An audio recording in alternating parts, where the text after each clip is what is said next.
bienvenue parmi les Digital Doers, le podcast de ceux qui font le e-commerce. Voici une série spéciale en partenariat exclusif avec One-to-One Retail e-commerce Monaco, le rendez-vous incontournable de tous les acteurs du marché. L'objet de ce hors-série s'inscrit dans les circonstances bien particulières du Covid-19. L'idée est de donner la parole aux retailers et aux fournisseurs de solutions pour les interroger sur l'impact business du coronavirus, ses conséquences en matière d'exécution des opérations et enfin ce que cette crise va probablement changer structurellement pour eux. 3 courtes questions qui sont répondues par téléphone, confinement oblige, pour un témoignage de 10 minutes environ. Donc veuillez excuser la moins bonne qualité sonore de cette interview. Bonne écoute à tous, toujours sans coupure.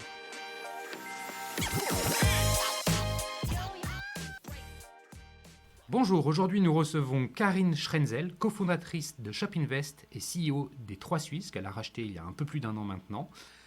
Merci beaucoup Karine de venir sur les Digital Doers pour ce hors-série sur les conséquences du Covid-19 dans le retail et le e-commerce. Alors ces fameuses conséquences, cet impact du confinement et du Covid-19 sur les 3 Suisses, c'est quoi concrètement ? Alors, bonjour Cyril. Beaucoup d'impact, comme tous d'ailleurs. Déjà, on a la chance d'être quand même dans du e-commerce et non pas que du retail physique et donc on est quand même un petit peu plus préservé. Pour autant, évidemment, il y a eu un impact fort de chiffre d'affaires, notamment à l'annonce du confinement, avec une baisse de plus de 40% du chiffre d'affaires la semaine de l'annonce du confinement. Donc voilà, un impact de réorganisation évidemment, puisque comme tous, on a opté pour le télétravail assez tôt d'ailleurs. Mais voilà, il faut aussi apprendre à se réorganiser, à travailler différemment, avec beaucoup de communication et de disponibilité. Je pense que d'agilité, ça a été la clé.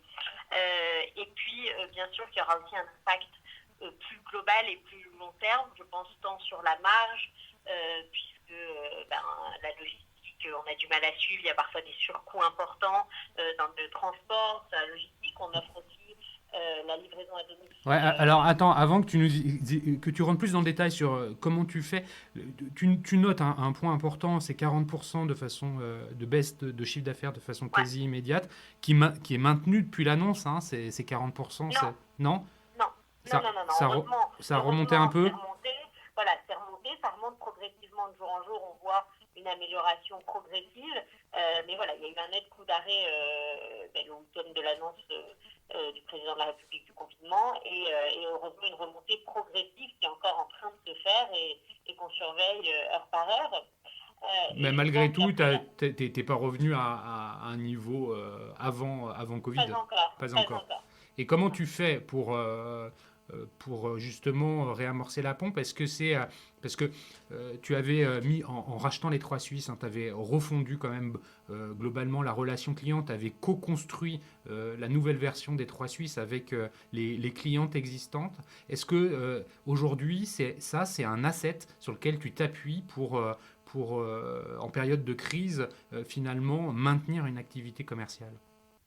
Bien sûr, on s'appuie sur nos clientes. On a été très tôt, on a communiqué dès le dimanche matin, en fait, puisque Emmanuel Macron a parlé samedi soir. Dès le dimanche matin, on a fait un mail à nos consommatrices, à nos consommateurs. On a tout de suite, avant que les points relais soient fermés, pris l'initiative nous-mêmes de fermer ce mode de livraison en se disant que c'était pas civique d'aller envoyer des clients aller chercher des commandes dans des points relais, donc dans des magasins et où il y avait du trafic. On a essayé de rester en contact très proche tant avec nos clients qu'avec nos fournisseurs. Il ne faut pas oublier que chacun de nos fournisseurs, parfois surtout les plus petits, sont aussi en difficulté. Donc on a tendance à se replier sur soi-même, à penser à soi, à sa propre société, mais en fait tous nos interlocuteurs sont souvent aussi en difficulté et je pense que c'est hyper important dans ces moments-là d'être aussi à leur écoute.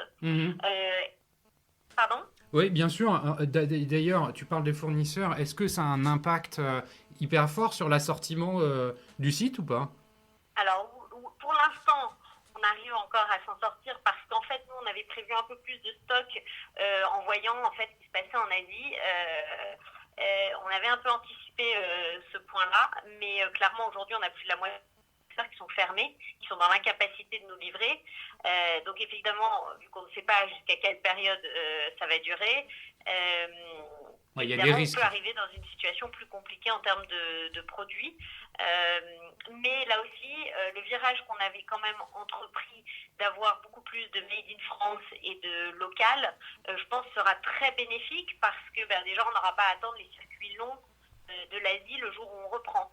Donc Ouais, voilà, heureusement, j'ai envie de dire, on avait fait quelques transformations qui étaient des transformations de fond auxquelles on croyait, vont quand même nous aider, nous porter un peu davantage.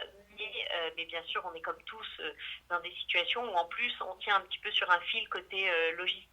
Voilà. D'un point de vue logistique, d'ailleurs, comment s'organise, là on va passer plutôt sur l'exécution de ton business, comment s'organisent les choses?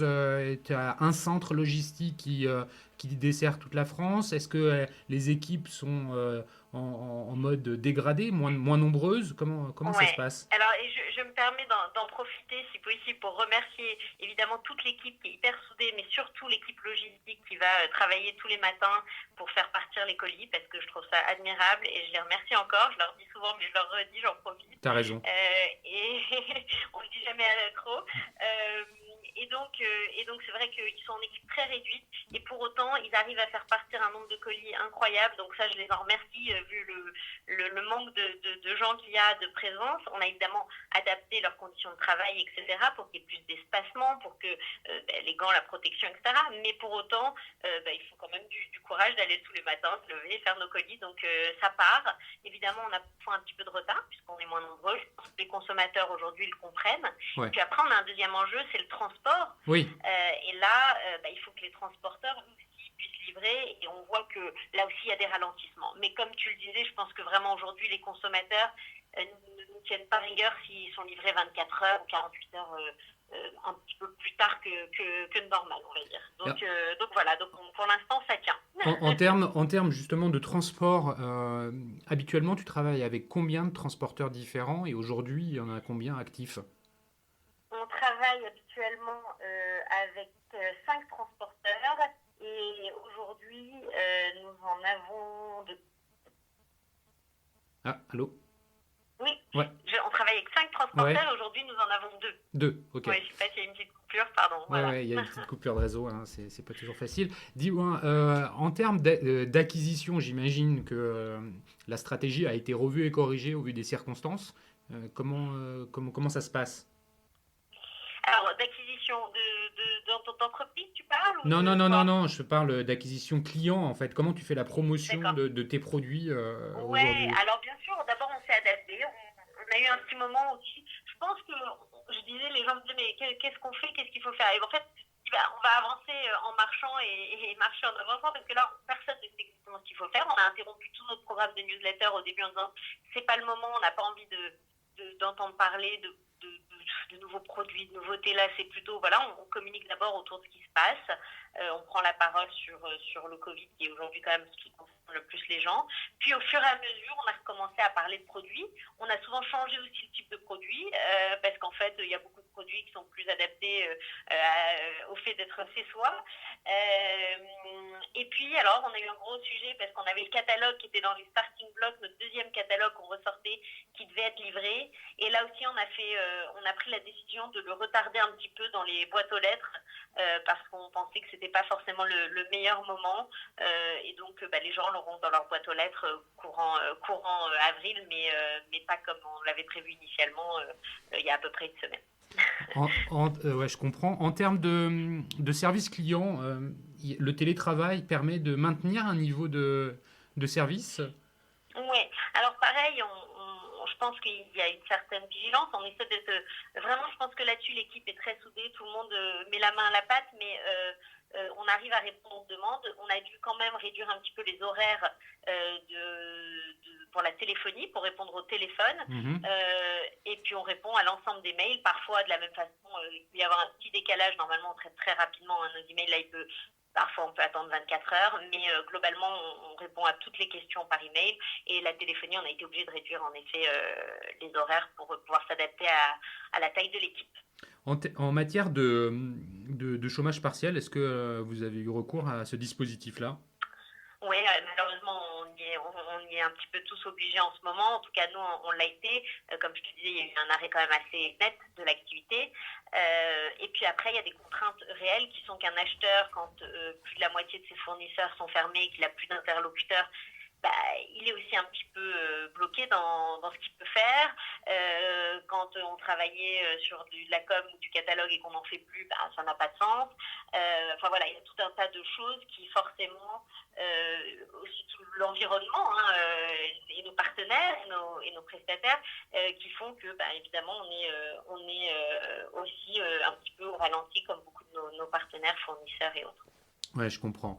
La dernière question, elle n'est pas facile à répondre, hein. On en a parlé un petit peu avant l'enregistrement. Est-ce que tu perçois déjà quelques changements qui pourraient durer en sortie de crise, des changements positifs, des façons de faire, de travailler, je ne sais pas, qui pourraient finalement être un bénéfice, hein, histoire de finir sur une note un peu positive?